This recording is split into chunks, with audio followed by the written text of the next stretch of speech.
दोनों ही डैडी अपने बिल समय पर चुकाते थे, लेकिन एक अपने बिल सबसे पहले चुकाते थे जबकि दूसरे अपने बिल सबसे अंत में चुकाते थे। एक डैडी का ये मानना था कि कंपनी या सरकार को आपकी और आपकी आवश्यकताओं की परवाह करनी चाहिए। वो हमेशा वेतन वृद्धि, रिटायरमेंट योजनाओं, चिकित्सकीय लाभ, बीमारी की छुट्टियों, छुट्टी के दिनों की संख्या और दूसरी सुविधाओं के बारे में चिंतित रहते थे। वो अपने दो चाचाओं से प्रभावित थे जो सेना में चले गए थे और 20 साल की सक्रिय सेवा के बाद उन्होंने जीवन भर के लिए सेवानिवृत्ति एवं अधिकार पैकेज हासिल कर लिया था। वो सेना द्वारा सेवानिवृत्त कर्मचारियों को दिए जाने वाले चिकित्सकीय लाभ और अन्य सुविधाओं की भी तारीफ करते थे। वो विश्वविद्यालय में उपलब्ध लंबी कार्यकाल अवधि से भी प्रेम करते थे। कई बार आजीवन नौकरी की सुरक्षा और लाभ का विचार नौकरी से भी ज्यादा महत्वपूर्ण दिखता है। वो प्रायः कहते थे, मैंने सरकार के लिए बहुत मेहनत से काम किया है, इसीलिए मैं इस तरह के लाभ का हकदार हूँ।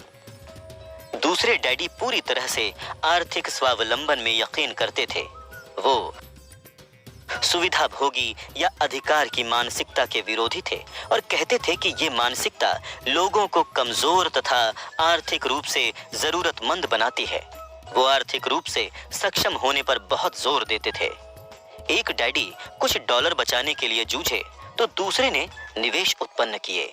एक डैडी ने मुझे सिखाया कि अच्छी नौकरी खोजने के लिए प्रभावशाली बायोडेटा कैसे लिखा जाए, तो दूसरे ने मुझे सिखाया कि शक्तिशाली व्यावसायिक और वित्तीय योजनाएं कैसे लिखी जाएं ताकि मैं दूसरों को नौकरियां दे सकूं। दो शक्तिशाली डैडियों के साथ रहने की वजह से मुझे ये विश्लेषण करने का अवसर मिला कि अलग अलग विचारों का जीवन पर कितना अलग अलग असर होता है। मैंने गौर किया कि लोग दरअसल अपने विचारों से ही अपने जीवन को आकार देते हैं। मिसाल के तौर पर मेरे गरीब डैडी हमेशा कहा करते थे, मैं कभी अमीर नहीं बन पाऊंगा, और आगे चलकर उनकी ये भविष्यवाणी सही साबित हुई। दूसरी ओर मेरे अमीर डैडी हमेशा खुद को अमीर मानते थे। वो इस तरह की बातें कहते थे, मैं अमीर हूं और अमीर लोग ऐसा नहीं करते।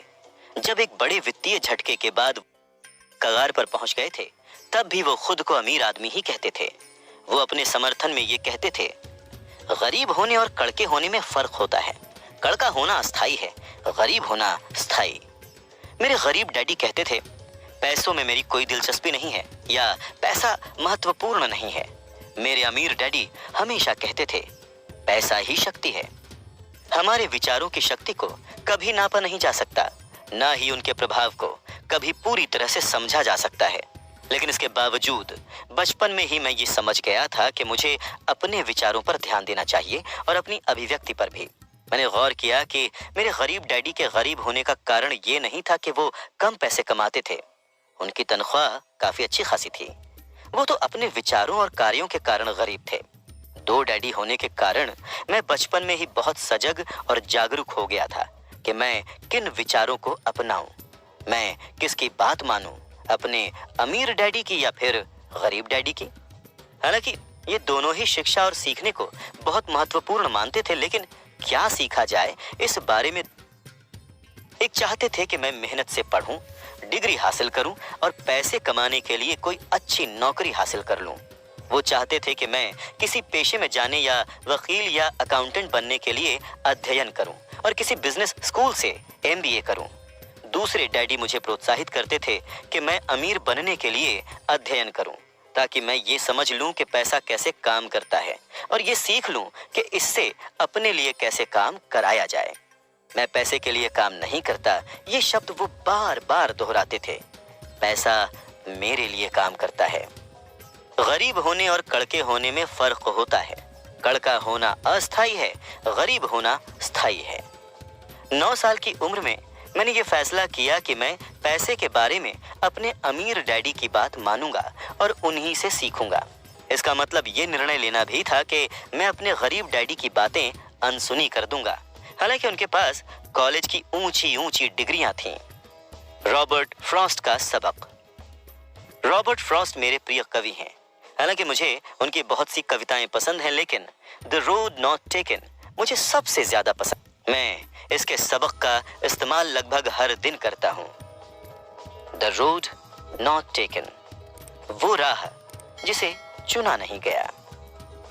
पीले जंगल में दो राहें अलग अलग जा रही थीं और अफसोस कि मुझे उन दोनों में से एक को ही चुनना था। और यात्री के तौर पर मैं काफी देर तक खड़ा रहा और मैंने एक को देखा जितनी दूर तक मैं देख सकता था इसके झुरमुटों में मुड़ने से पहले। फिर मैंने दूसरी राह चुनी जो उतनी ही अच्छी थी और संभवतः इसका दावा बेहतर था, क्योंकि यहाँ घास ज्यादा थी और राहगीर कम गुजरे थे और उस सुबह दोनों ही राहें एक जैसी पत्तियों से ढकी थीं, जिन पर किसी ने चलकर निशान नहीं बनाए थे। ओह, मैंने पहली राह को किसी दूसरे दिन के लिए छोड़ दिया, लेकिन ये जानते हुए कि रास्ता किस तरह आगे रास्ता खोलता जाता है। मुझे यकीन नहीं था कि मैं वहां कभी लौट पाऊंगा। मैं आह भरकर ये कहूंगा, आज से युगों युगों के बाद। एक जंगल में दो राहें अलग जा रही थीं और मैंने उस राह को चुना जिस पर कम लोग यात्रा करते हैं, और इसी से सारा फर्क पड़ा। इतने बरसों में मैंने अक्सर रॉबर्ट फ्रॉस्ट की कविता के बारे में विचार किया है। पैसे के बारे में मेरे उच्च शिक्षित डैडी की सलाह और नजरिए को न मानने का निर्णय दुखद था, लेकिन ये एक ऐसा निर्णय था जिसने मेरी जिंदगी की दिशा तय कर दी। एक बार जब मैंने ये फैसला कर लिया कि किसकी बात मानूंगा, तो धन के बारे में मेरी शिक्षा शुरू हो गई। मेरे अमीर डैडी ने मुझे 30 साल तक सिखाया, जब तक कि मैं 39 साल का नहीं हो गया। इसके बाद उन्होंने सिखाना छोड़ दिया, क्योंकि तब उन्हें एहसास हो गया कि मैं वो सब कुछ जान गया था और पूरी तरह से समझ गया था जो वो अक्सर मेरी मोटी खोपड़ी में घुसाने की कोशिश करते थे। पैसा शक्ति का एक रूप है, लेकिन वित्तीय शिक्षा इससे भी ज्यादा शक्तिशाली है। पैसा आता जाता रहता है, लेकिन अगर आप जानते हैं कि पैसा कैसे काम करता है, तो आप इस पर काबू कर सकते हैं और दौलत बनाना शुरू कर सकते हैं। सिर्फ सकारात्मक सोच से ही काम नहीं बनता है। इसका कारण ये है कि अधिकतर लोग स्कूल कॉलेज तो गए थे, लेकिन उन्होंने कभी ये नहीं सीखा कि पैसा काम कैसे करता है। इसीलिए वो पैसे के लिए काम करने में अपनी पूरी जिंदगी बिता देते हैं। जब मेरी शिक्षा शुरू हुई थी, उस वक्त मैं केवल 9 साल का था। इसीलिए मेरे अमीर डैडी ने मुझे जो सबक सिखाए वो सरल थे। बाकी बातें जो भी हों, उनके सिर्फ 6 मुख्य सबक थे जिन्हें उन्होंने 30 साल तक दोहराया। ये पुस्तक उन्हीं 6 सबकों के बारे में है, जिन्हें उतनी ही सरलता से बताया गया है जितनी सरलता से अमीर डैडी ने मुझे उन्हें सिखाया था।